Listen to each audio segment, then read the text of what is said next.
let you know that we have an in-person Channeling Jesus retreat that still has some spaces available in it. The retreat goes from July 25th to 29th, so next month, and it's on Salt Spring Island in British Columbia, Canada. And if you'd like to join us, please go to channelingjesus.com and all the information is there. We're doing fewer channeled retreats over this coming year. Jesus has been giving us the message to back off a little bit. And as the crazy world out there goes on and on, we can see that maybe traveling and doing all that sort of thing is maybe not the best idea at the time. But this is a local event for me on beautiful Salt Spring Island. So please do go check it out and consider coming. You've got 5 weeks yet. You can book a flight or book a train or however you want to get here. And you will have 4 days of amazing interaction with Jesus and Ananda. We often have other beings that come through at retreats. And of course, you're going to get to meet other Course in Miracles students, other spiritual students. So you get some real life interaction with other people, amazing conversations. The food at the retreat center we're staying at is incredible, all organic, locally grown food. So it's a beautiful event. Please do consider coming and joining us. So go to channelingjesus.com, and Erin Michelle has some contact information in the description box below if you would like to join in her Course in Miracles study group. And of course, we have our ongoing membership on Mighty Networks. That too you can check out on the Channeling Jesus website. And the links to join that are in the description box below as well. Hello, everyone. I have been in a discussion thread in a Course in Miracles group about Kundalini and Kundalini awakenings.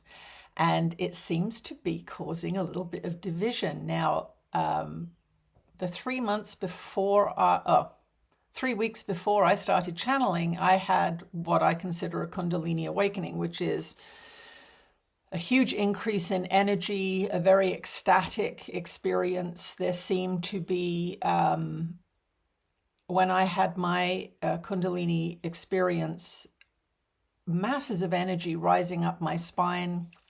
My body was moving spontaneously. This was a purely ecstatic experience. I was not in control of it. It seemed to be happening to me.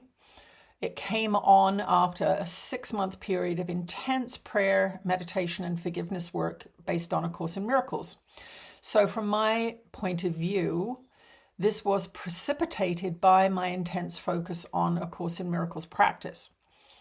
In the discussions about Kundalini awakening, there is a group of people who feel that this is an ego trip, that this is the ego using the body to strengthen itself, or not really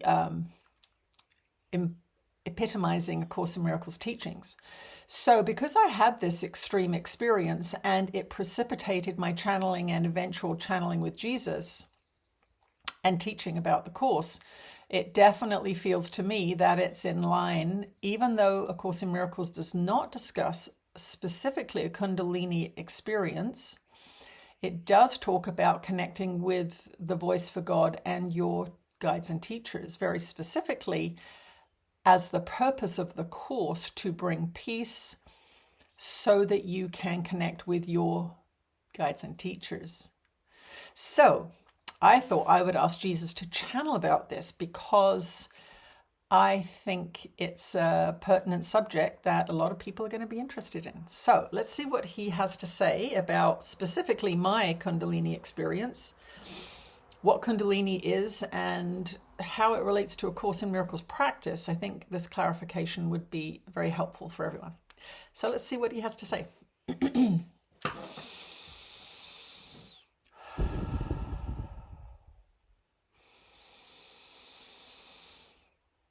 You are blessed beings indeed. I am that one that you know as Jesus. When you are practicing A Course in Miracles teachings, you are indeed doing the true teachings of Christ consciousness, which is to step back from judgment, step back from guilt, and to raise your frequency to a point where contact can be made. Now, when you are immersed in your Western culture, you are coming at some of these practices with that Western conditioning in your mind. And this is what's arising in this thread. There are beings who have been involved in the Western, we'll call it New Age movement, which is not necessarily a Christ consciousness focused set of principles. There is this influx from the East of yogic traditions. However, in the West, they are often filtered through the West's conditioning programs, and many of the yogic traditions have become physical. And that is what is focused on. The same applies with some of your sexual practices. The idea that elevated or high frequency sexual activity is about the body. And what we want to clarify here is that these things are being distorted, if you will, by the Western conditioning programs of materiality and focus on the body rather than focusing on the mind. So what happens here is even the name Kundalini Awakening is being taken from Eastern traditions, but being morphed into a Western concept with those contaminating ideas and beliefs. So what you will see sometimes is a Kundalini yoga class, for example, or a Kundalini class that is implying that if you follow the class teachings, you will have a Kundalini awakening. And as our dear one has mentioned, one does not want to invite a Kundalini awakening willy-nilly, as you say in your society. It is a powerful, transformative process that is precipitated by focused prayer, meditation, and forgiveness work. So in Eastern traditions, years and years of practice will lead up to a Kundalini awakening. In the West, a few yoga classes may precipitate a Kundalini awakening. And often in the West, because of this lack of preparation, because of a lack of support in your society, and because of the conditioning programs around physicality and materiality that you have in your society, things can go wrong, if you will, by pushing for this particular kind of experience. So what happened with our dear one is that a decade or more of forgiveness work, a decade or more of reading the course, a decade or more of letting go of ego devices through the training programs offered in A Course in Miracles, set her frequency up for contact. And in the experience that she had in the summer of 2012, contact was made. It was made because of her frequency and the experience that she had, which she calls a Kundalini awakening, because that's really the only name that you have available to you in this society, can cause some confusion.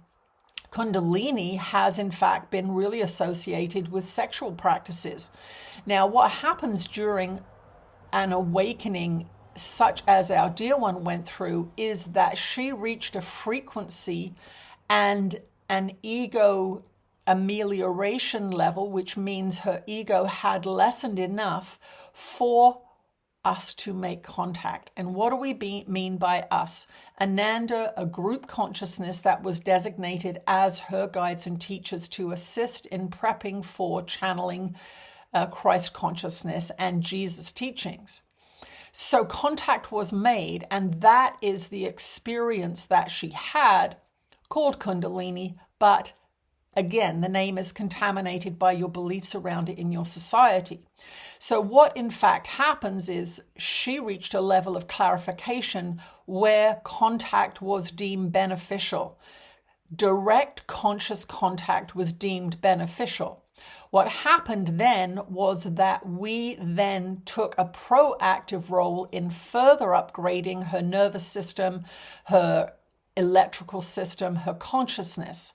And in that 3.5 weeks of intense contact, energetic contact, we assessed her energetic system, we assessed her nervous system, we assessed her psychology to make sure that the impending work, the ministry that was coming her way, would fit her. We had to come to an understanding of the inner workings of her body-mind complex. And that is what the 3.5 weeks of energetic upgrade and investigation was. From her point of view, it was an ecstatic and overwhelmingly positive and loving experience. Yes, there were what you would call sexual feelings, because that is part of the makeup of your body-mind complex in this physical world, the separated experience that you have in this physical time-space reality that you call Earth. Sometimes in the discussion of A Course in Miracles teachings, people will dismiss anything to do with the body at all. And what we want to clarify here is this was not caused by the body for the body.